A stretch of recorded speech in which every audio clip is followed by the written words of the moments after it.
A palavra de Deus diz assim: e do céu veio uma voz que disse: este é o meu filho querido, que me dá muita alegria. Talvez a tua versão esteja diferente da minha. Peguei uma versão mais atualizada. E é exatamente aquilo que Deus declara sobre Jesus no momento em que ele é batizado: este é o meu filho querido, ou meu filho amado, que me dá muita alegria. Amém?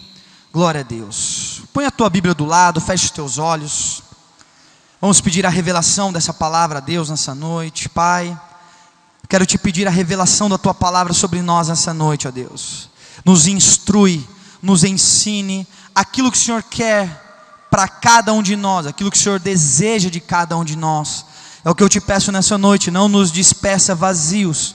Já recebemos algo muito grande do teu Espírito, mas eu tenho certeza que até o final deste culto ainda teremos mais de ti, ainda teremos mais derramamento da tua presença neste lugar, mais experiências com a tua presença, Pai, e isso nos transforma. A tua palavra diz lá em Coríntios que é de glória em glória. A tua presença nos transforma de glória em glória. Em nome de Jesus é o que eu te peço, e eu te agradeço. Que toda distração caia por terra, que toda dúvida caia por terra, que tudo aquilo que não vem de ti nesse momento caia por terra neste lugar, que tudo aquilo que não esteja debaixo da tua vontade caia por terra agora, em nome de Jesus, Pai. É o que nós pedimos e agradecemos. Amém e amém. Queridos, a minha primeira pergunta de hoje para vocês é: por que Jesus gerava alegria no coração do Pai? A Bíblia diz que a frase que Deus declara sobre Jesus é: este é o meu filho amado, que me dá muita alegria. Será que só pelo fato dele ser filho de Deus na terra, encarnado como homem, será que era isso que colocava ele numa condição de trazer alegria ao coração do Pai? Qual era o fator determinante que trazia alegria ao coração de Deus? Por causa do sobrenatural que Jesus se movimentava? Por causa dos seguidores que ele alcançou e tinha na sua vida? Por causa dos sinais e os milagres sobrenaturais que ele operava na vida das pessoas? Por todos os mancos, os cegos, os coxos, por todos aqueles que tinham algum problema, alguma dificuldade, foram alcançados por Jesus, e por isso Deus tinha alegria nele? Absolutamente não.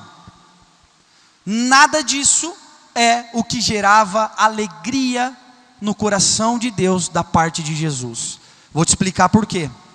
Porque no contexto dessa passagem, se nós formos ver o contexto do batismo, Mateus capítulo 3 e versículo 15, a Bíblia diz que nesse encontro com João Batista, Jesus ainda era alguém desconhecido. Ainda não havia sobrenatural na vida de Jesus, ainda não havia seguidores na vida de Jesus, ainda não havia sinais e milagres na vida de Jesus. Ah, pastor, mas a água ainda não tinha sido transformada em vinho? Não. Pedro, Tiago e João ainda não existiam na vida de Jesus? Não. Jesus, até o momento em que ele entra nessas águas, ele ainda era conhecido como o carpinteiro, ele era ainda conhecido como o carpinteiro de Nazaré. Ele era ainda conhecido como filho de Maria e José. Ele ainda era conhecido como alguém que cresceu ali naquela região, junto com aqueles jovens, com aquelas pessoas. Até o momento em que ele entra naquela água, nada ainda havia acontecido. E por que no momento em que Deus olha para Jesus sendo batizado, ele fala: este é o meu filho amado, que me dá muita alegria? O fato do batismo? Também não. O que gerava alegria no coração de Deus, eu quero que você guarde isso na tua vida. Você quer ser um filho amado que gera alegria no coração do seu pai e por isso alcança os seus favores. Porque, querido, nenhum pai aborrecido com o filho dá alguma coisa para ele. Nenhum pai aborrecido com algo que o filho faz entrega de bom grado ou de bom favor aquilo que o filho pede. Será que você tem sido aquele filho que aborrece? Ou será que você tem sido aquele filho que alegra o coração do pai? Qual é a tua postura? Qual é a tua atitude? Qual é a tua manifestação? Quando Deus olha para você, o que Ele declara? O que Ele declara? Ele tinha alegria na vida de Jesus. Porque filhos amados todos nós somos. A Bíblia diz que Deus amou o mundo. Se Ele amou o mundo, quanto mais nós como filhos, redimidos pelo sangue de Jesus. Mas a pergunta é, o que gerava alegria no coração de Deus? Porque ser filho amado é uma posição incondicional. Nada do que você faça vai mudar a posição de Deus e o amor de Deus sobre a tua vida. Isso é um fato. Mas gerar alegria no coração de Deus é outro fato. E eu quero te dizer, e logo nesse contexto dessa passagem está exatamente explicado o que gerava alegria no coração do Pai. Mateus capítulo 3 e versículo 15. 2 versículos antes, a Bíblia diz, um pouco antes de chegar nesse versículo 15, a Bíblia diz que Jesus chega ao encontro de João, e ali João, ele fala para Jesus: Jesus, eu não posso te batizar, é mais fácil você me batizar, porque João tinha a consciência, a revelação de quem ele era. E João vira e fala: não, Jesus, eu, João Batista, o profeta do deserto, aquele que prepara o caminho, eu te batizar? Não, você que tem que me batizar.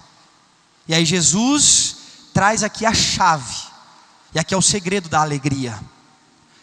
Mas Jesus respondeu: deixe que seja assim agora, pois é dessa maneira que faremos tudo o que Deus quer.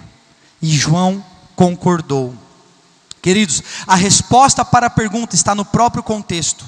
Jesus trazia alegria ao coração do Pai, porque Ele sempre fazia a sua vontade.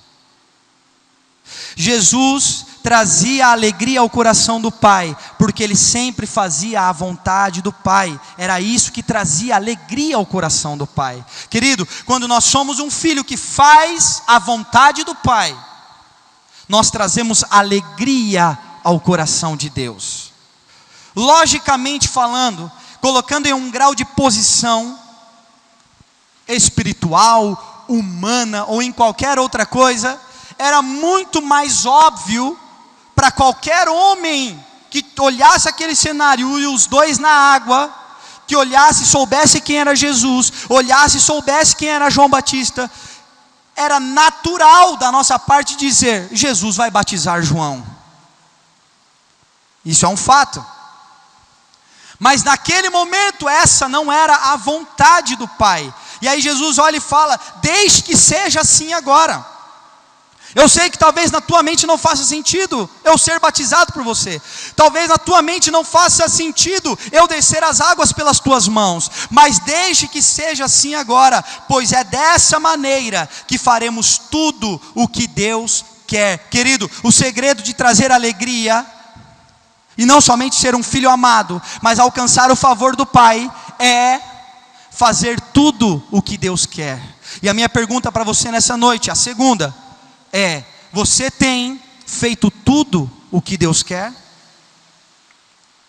Você tem feito tudo o que o Pai espera de você? Você tem feito tudo aquilo que Ele espera da tua vida? Se a resposta for talvez, ou um pouco, ou não, você tem sido um filho amado, mas não tem gerado alegria no coração do Pai. Você consegue entender isso?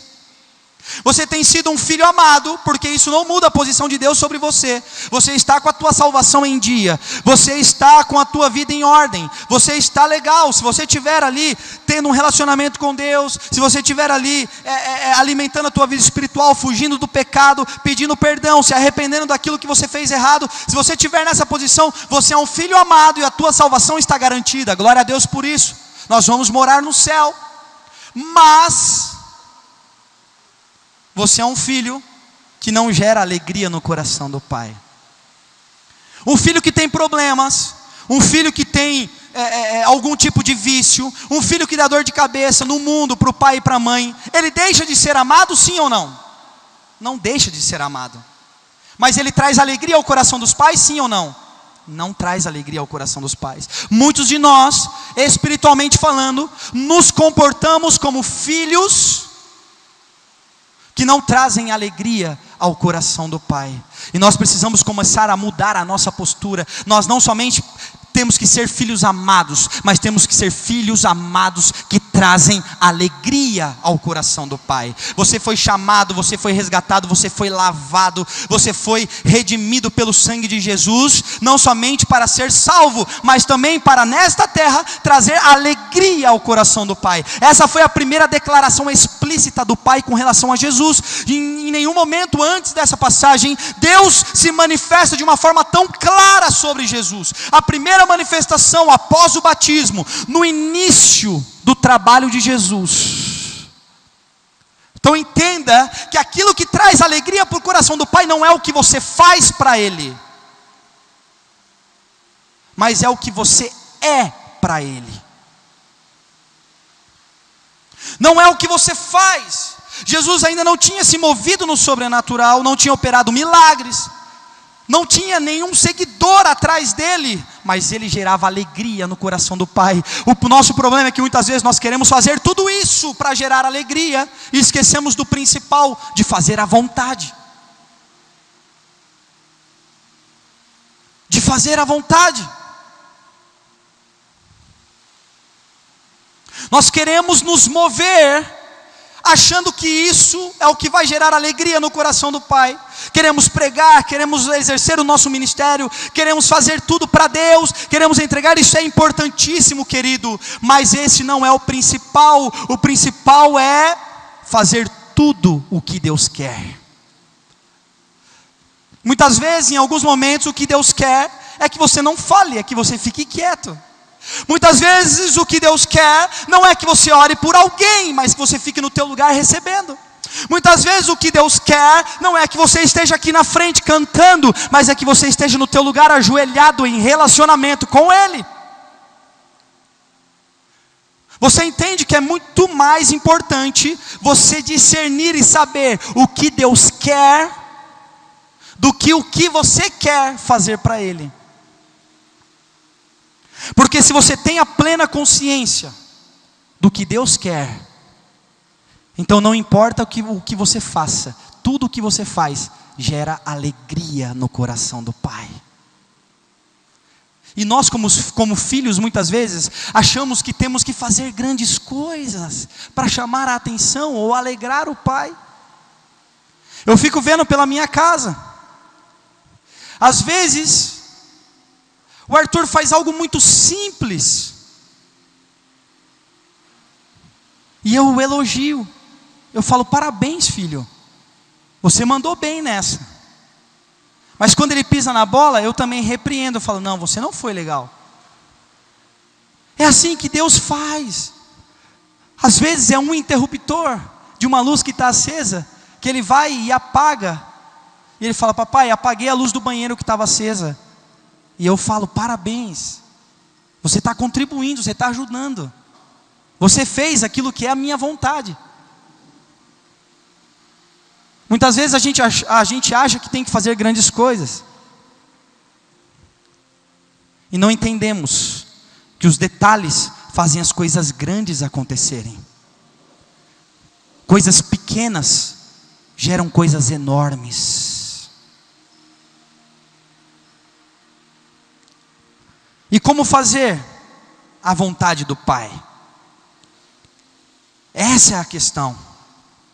Se nós sabemos que Jesus gerou alegria no coração do Pai, e essa alegria foi gerada porque Jesus fazia tudo o que Deus queria,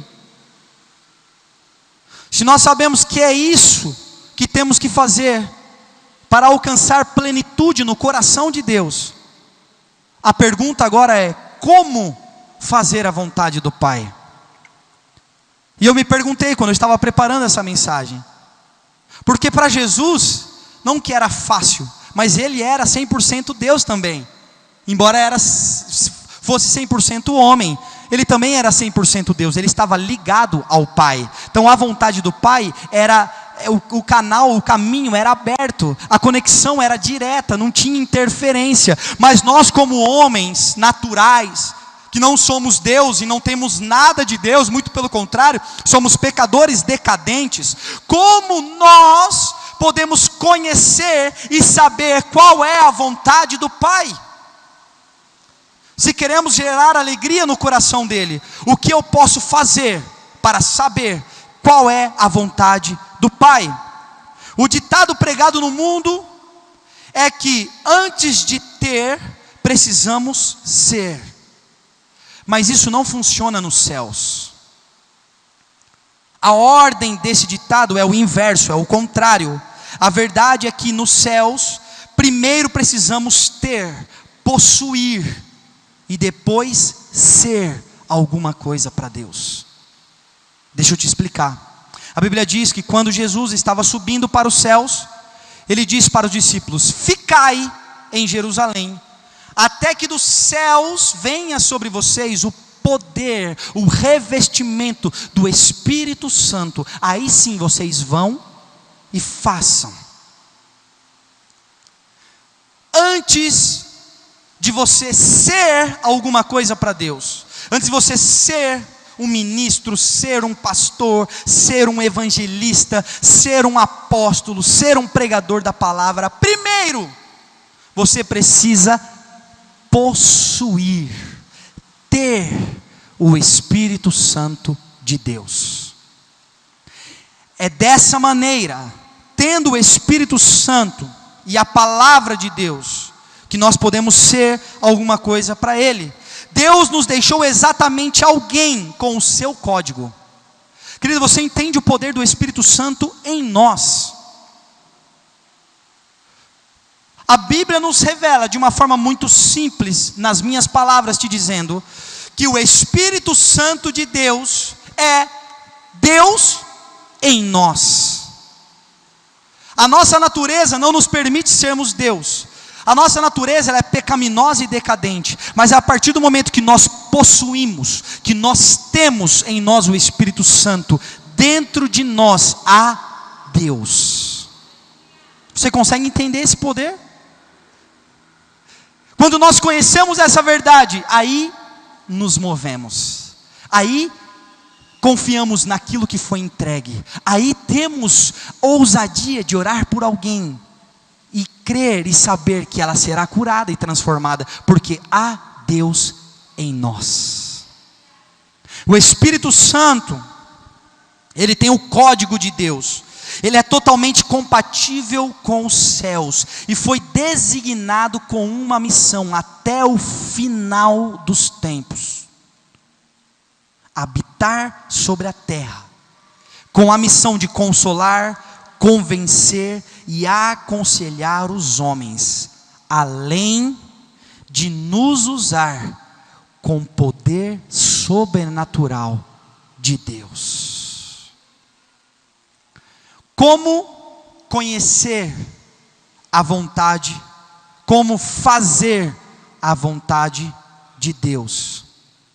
Tendo somente essa maneira, não tem outra, não existe outra. Tendo o Espírito Santo em nós. Ele é a chave que te liga ao Espírito de Deus. O teu espírito, ele só tem ligação com o Pai através do Espírito Santo de Deus, para conhecer a vontade dele para a tua vida. Isso é muito profundo, porque senão não teria sentido dele habitar e passear e caminhar sobre a terra, estar ao lado dos homens. A Bíblia nos revela que ele está aqui agora, que ele está aqui nesse lugar. Ele enche esse ambiente. Mas somente aqueles que têm, que possuem, são revestidos, conhecem qual é a vontade do Pai. Porque a Bíblia diz em Romanos capítulo 12, versículo 2, e muitos já conhecem essa passagem, mas eu quero falar mais uma vez, trazendo para esse contexto, para que você entenda. A Bíblia diz assim: não vos conformeis com este mundo, mas transformai-vos pela mudança da vossa mente, para que conheceis qual seja a boa, perfeita e agradável vontade de Deus. Entende? Então ele fala assim: transformem as vossas mentes, não se amoldem ao padrão do mundo, mas sejam transformados em vossas mentes, para conhecer qual seja a boa, perfeita e agradável vontade de Deus. Então, para receber o Espírito, temos que ter uma mente transformada. Uma mente transformada fica compatível para receber o Espírito. Quando nós recebemos o Espírito, a palavra de Deus diz que então nós conhecemos qual é a boa, perfeita e agradável vontade de Deus. E aí, quando conhecemos a vontade de Deus, vai de cada um de nós fazê-la ou não. Mas o problema é que muitas vezes estamos a passos do fazer ou não, de decidir fazer ou não, em não conhecer a vontade dEle. Muitas vezes nós não sabemos qual é, não conhecemos. Eu te pergunto, qual é a vontade de Deus para a tua vida na segunda-feira, dia 10 de fevereiro, que é amanhã? Alguém tem a resposta para isso? Querido, saber qual é a vontade de Deus é em todo tempo, em todo momento, em tudo que nós formos fazer.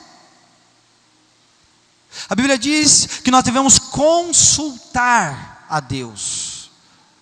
Consultar é uma prevenção daquilo que pode acontecer. É dizer: Deus, amanhã é segunda-feira, qual é a tua boa, perfeita e agradável vontade para este meu dia? E aí você acorda na terça-feira e fala: Deus, hoje é terça-feira, qual é a tua boa, perfeita e agradável vontade para esta terça-feira? E querido, coisas são transformadas na sua vida, porque Ele mostra qual é, Ele te diz qual é.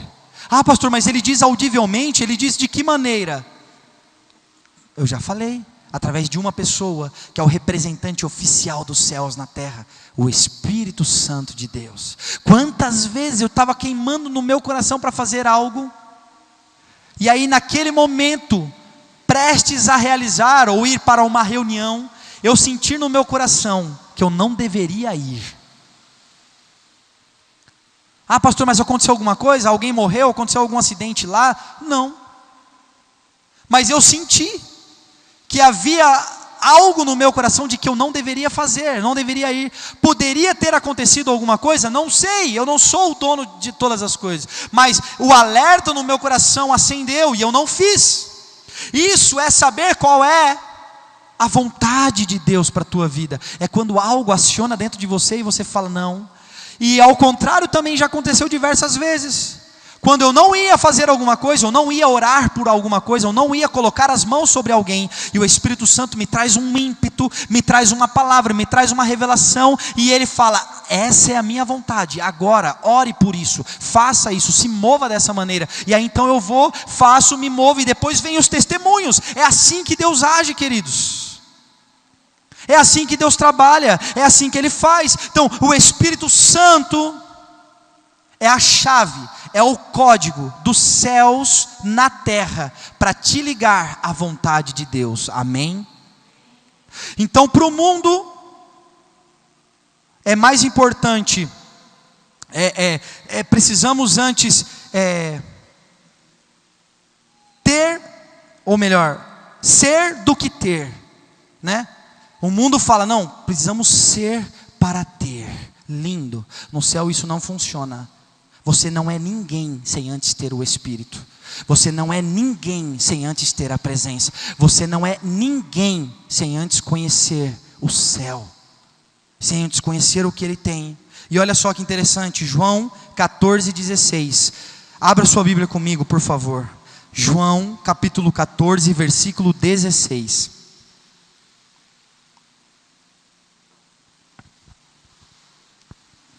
João 14 é a passagem onde Jesus está explicando para os seus discípulos sobre as muitas moradas que há nos céus. Existe uma música muito linda que fala exatamente sobre isso, sobre as moradas. É da, como é o nome dela? Heloísa Rosa.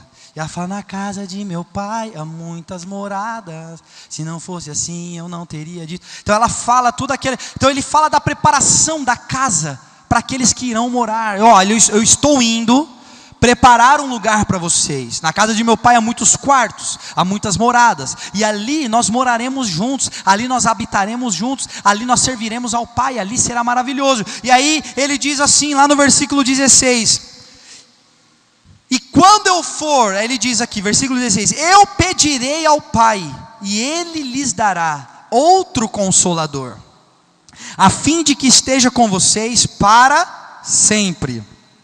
É o Espírito da verdade. O mundo não pode o receber, porque não o vê. Olha só que interessante. E nem o conhece. Mas vocês o conhecem, porque Ele habita em vocês, com vocês, e estará em vocês. Olha isso.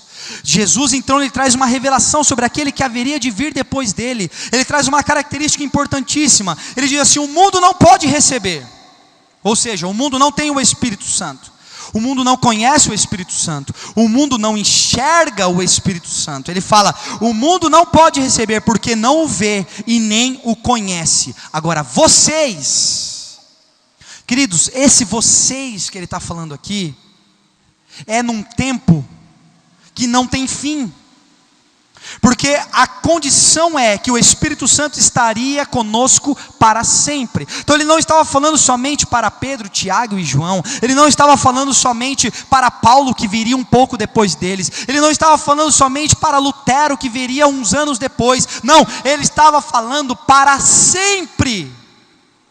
Vocês, não somente eles, mas nós, vocês o conhecem, porque Ele habita com vocês e estará em vocês. O Espírito Santo habita conosco, Ele mora conosco. Ele não vem, faz o trabalho e volta para o céu. Ele não vem na terra, bate cartão e volta para Deus. Ele não vem, faz o que ele tem que fazer como um funcionário e volta para casa. O Espírito Santo está fora de casa para sempre, até que tudo isso termine.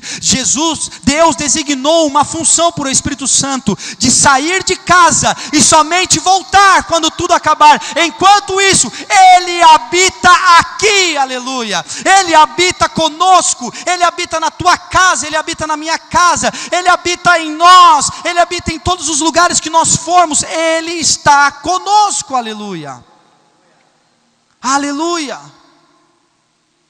Ele está conosco. E a Bíblia diz que não somente habita com vocês, mas em vocês. Ué, não é óbvio? Se Ele habita com vocês, qual é a diferença de estar com e de estar em? Deixa eu te explicar.